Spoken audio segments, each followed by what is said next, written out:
జగన్ నమ్మిన బంటు ఆళ్ల రామకృష్ణారెడ్డి. ఇది అందరికీ తెలిసిన విషయమే. కానీ మధ్యలో ఆయన ఏదో రాజీనామా చేసేసి పార్టీకి రాజీనామా చేసేసారు. ఇంకా షర్మిల పార్టీలోకి వెళ్ళిపోయారు. ఆయన వెనకాల ఒక 10 మందో 15 మందో వెళ్ళిపోతారు, కాంగ్రెస్ పార్టీ పుంజుకుంటుంది అని అనుకున్నారు. కానీ సీన్ కట్ చేస్తే ఆయన వెళ్ళారు, కొన్ని రోజులు మాత్రమే అక్కడ ఉన్నారు. కనీసం షర్మిలతో ఏ మీటింగ్లోనూ పాల్గొనలేదు, ఏ ప్రచారం చేయలేదు, కాంగ్రెస్ పార్టీకి ఓటేయండి ఎక్కడా చెప్పలేదు. అలాగే జగన్మోహన్ రెడ్డి గారిని తిట్టలేదు, వైసీపీని తిట్టలేదు, వైసీపీకి ఓటేయద్దని ఎక్కడ లేదు, ఎక్కడ ఆయన కాంగ్రెస్ జెండా ఎగరేయలేదు, పట్టుకొని తిరగలేదు. పార్టీలో చేరారు అంతే.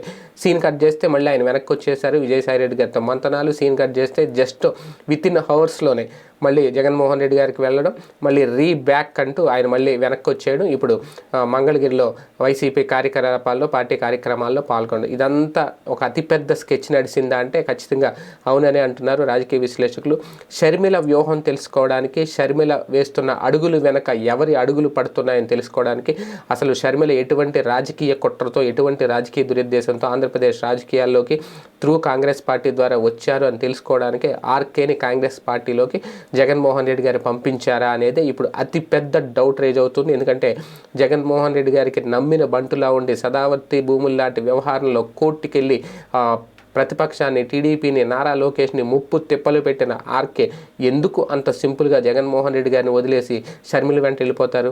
నిజంగా జగన్మోహన్ రెడ్డి గారి మీద కోపం ఉంటేనో, జగన్మోహన్ రెడ్డి గారు నచ్చకపోతేనో, ఆయన మనస్ఫూర్తిగా పార్టీని వదిలి వెళ్ళాలంటే ఆయన వెళ్ళేది షర్మిల వెంట కాంగ్రెస్ పార్టీలో కాదు, ఏ టీడీపీకో జనసేనకో వెళ్ళాలి, ఏది లేకపోతే బీజేపీకి వెళ్ళాలి. వాటన్నింటినీ కాదని కాంగ్రెస్ పార్టీలోకి ఎందుకు వెళ్ళారు? షర్మిల వెంట ఎందుకు వెళ్ళారు? అక్కడ ఏదో జరుగుతుంది, అది ఏం జరుగుతుందని తెలుసుకోవడానికే వెళ్ళారు, తెలుసుకున్నారు, వెనక్కి వచ్చేసారు.